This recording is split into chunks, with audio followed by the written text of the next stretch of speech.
Good morning dear students. आज हम next chapter पढ़ेंगे प्राथमिक संचार मॉडल। तो जैसा कि आप देख सकते हैं, प्राथमिक संचार मॉडल में मुख्य 5 अवयव होते हैं। पहला है इसमें मैसेज यानी कि जो हमारे द्वारा लिखे गए टेक्स्ट होते हैं उन्हें हम मैसेज कहते हैं, या आप कह सकते हैं जो हमारी लिखित सामग्री होती है उसे हम मैसेज कहते हैं। और दूसरा है सेंडर यानी जो व्यक्ति भेजने वाला होता है, किसी इंफॉर्मेशन को सेंड करता है तो वो क्या कहलाता है? सेंडर। तीसरा है मीडियम जिस माध्यम से हम अपने संदेश को एक जगह से दूसरी जगह स्थानांतरित करने का कार्य करते हैं उसे मीडियम कहते हैं, यानी कौन सा माध्यम हमने अपनाया है। और चौथा है रिसीवर, यानी वो किस माध्यम से वो इंफॉर्मेशन को वो रिसीव कर रहा है, या जो प्राप्त करने वाला होता है उसे रिसीवर कहते हैं। तो रिसीवर होगा तो प्राप्त करेगा, तो किसी न किसी माध्यम से प्राप्त करेगा, तो वो व्यक्ति क्या होगा? रिसीवर होगा। और लास्ट है आपका प्रोटोकॉल, यानी जो मैसेज आपका जिस माध्यम से डेस्टिनेशन एड्रेस तक पहुंचेगा तो उस इंफॉर्मेशन को लास्ट तक पहुंचाने का कार्य करता है प्रोटोकॉल। तो ये इसके बारे में आप पढ़ेंगे। तो आइए देखते हैं प्राथमिक संचार मॉडल। तो देखिए, डेटा संचरण एवं कम्युनिकेशन के मुख्य 5 अवयव हैं, यानी जो डेटा कम्युनिकेशन होता है तो इसके कितने मुख्य भाग हैं? 5 हैं। इन्हीं 5 अवयवों की क्रमागत व्यवस्था प्राथमिक संचार मॉडल के नाम से जानी जाती है। यानी जो ये आपके 5 एलिमेंट्स हैं तो इनको एक सीक्वेंस में हम लोग पढ़ेंगे, तो इन्हीं 5 को किस नाम से जाना जाता है? प्राथमिक संचार मॉडल के नाम से जाना जाता है, जिसे इंग्लिश में प्राइमरी कम्युनिकेशन मॉडल के नाम से जानते हैं। तो इसमें देखिए, पहला है संदेश यानी मैसेज, दूसरा है प्रेषण यानी सेंडर, तीसरा है संचरण यानी माध्यम, चौथा है ग्राही यानी रिसीवर, पांचवा है संचरण प्रोटोकॉल यानी कम्युनिकेशन प्रोटोकॉल। तो आइए इसको डिटेल में हम पढ़ते हैं। पहला है मैसेज प्रेषक द्वारा प्रेषित की जाने वाली सूचनाओं, यानी प्रेषक कौन होगा? जैसे ये देख सकते हैं आप, एक सिस्टम यहाँ पर है और दूसरा सिस्टम यहाँ पर है। तो सिस्टम ए है और ये सिस्टम बी है, ये सिस्टम ए है और ये सिस्टम बी है। तो ये होगा आपका, ये भेजेगा तो ये होगा सेंडर, और इस सिस्टम तक आपका इंफॉर्मेशन जाएगा तो ये होगा आपका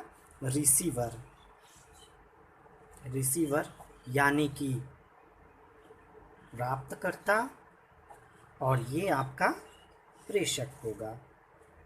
ठीक, तो ये आपकी इंफॉर्मेशन यहाँ तक जो ट्रांसमिट होगी तो ये नेटवर्क के जरिए होगी, लेकिन जो संदेश होगा वो आपका एक जगह से दूसरी जगह स्थानांतरित किया जाएगा।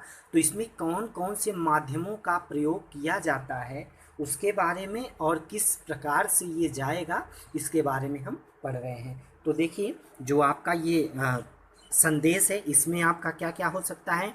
टेक्स्ट हो सकता है, टेक्स्ट यानी कि जो आपका ये इंग्लिश में लिखा है, हिंदी में लिखा है, जो भी मैसेज होता है ये आपका टेक्स्ट कहलाता है। चित्र यानी कि आप इमेज जानते ही हैं, चलचित्र यानी कि वीडियो, आवाज़ यानी कि वॉइस, और ग्राफ आदि संदेश कहलाते हैं, यानी मैसेज कहलाते हैं। तो ये किसी भी प्रकार का आपका संदेश हो सकता है, चाहे वो टेक्स्ट हो, चित्र हो, चलचित्र हो, आवाज़ हो या फिर ग्राफ हो। नेक्स्ट है आपका प्रेषक यानी सेंडर, जिनके द्वारा संदेश भेजा जाता है या संदेश प्रेषित किया जाता है, वह व्यक्ति या डिवाइसेस प्रेषक यानी सेंडर कहलाते हैं। जैसे कंप्यूटर से डेटा संचरण, मानव आवाज़ आदि। यानी जैसे आप कोई भी इंफॉर्मेशन अपने पास से किसी दूसरे के पास भेजते हैं तो आप क्या कहलाएंगे? सेंडर यानी कि प्रेषक। और जो उस इंफॉर्मेशन को रिसीव करेगा वो क्या होगा? रिसीवर। तो नेक्स्ट है आपका संचरण माध्यम यानी कम्युनिकेशन मीडिया। देखिए, डेटा तथा सूचना को जिनके माध्यम से स्थानांतरित किया जाता है वह सभी संचार माध्यम कहलाते हैं। यानी जब हम इंफॉर्मेशन एक जगह से दूसरी जगह स्थानांतरित करेंगे तो उसमें हम किसी न किसी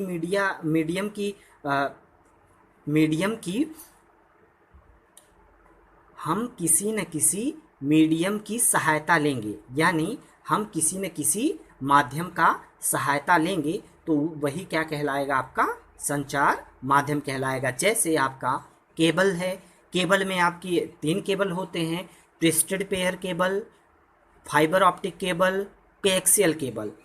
जो ट्विस्टेड पेयर केबल होती है वो टेलीफोन लाइनों में प्रयोग किया जाता है, आप लोग जानते हैं, लेकिन उसकी सबसे बड़ी कमी ये है कि उसमें दोहरे आवाज़ की प्रवृत्ति होती है, दोहरी आवाज़ सुनाई देती है।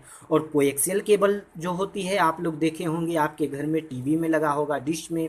और जो आपका फाइबर ऑप्टिक केबल होता है ये सबसे महंगा केबल होता है और अन्य 2 केबलों की तुलना में ये 10 गुना तीव्र गति से डेटा स्थानांतरित करता है। और जो डेटा आपका ट्रांसमिट होता है इसे हम मापते हैं बीपीएस में, यानी बिट पर सेकेंड में, बीपीएस में मापते हैं। इसका पूरा नाम क्या है, बिट पर सेकेंड। तो इसमें देख सकते हैं आप, तो जैसे केबल है, रेडियो तरंगे हैं, माइक्रो तरंगे हैं, एनालॉग तरंगे, इंफ्रारेड तरंगे आदि। यानी कि आप भौतिक माध्यम से भी भेज सकते हैं, यानी कि तार के द्वारा, या फिर बिना तार वाले डिवाइसों का प्रयोग करके, जैसे वायरलेस सिस्टम, बिना तार वाले। जैसे पहले टेलीफोन लाइनों का प्रयोग किया जाता था जिसमें तार के माध्यम से बातचीत होती थी, और आज देख सकते हैं आप मोबाइल में ये बिना तार के है, यानी कि वायरलेस सिस्टम है जो कि माइक्रोवेव्स के द्वारा ट्रांसमिट आपका डेटा होता है। चौथा है आपका ग्राही, यानी कि रिसीवर। प्रेषक द्वारा प्रदत्त भेजी गई सूचना को जिस डिवाइस के माध्यम से प्राप्त किया जाता है वह ग्राही रिसीवर कहलाता है। जैसे कंप्यूटर, प्रिंटर, टेलीफोन, मॉडेम। तो इसमें देख सकते हैं आप, ग्राही वह कहलाएगा, यानी रिसीवर, जो इन्फॉर्मेशन को प्राप्त करेगा वो क्या कहलाएगा, रिसीवर कहलाएगा।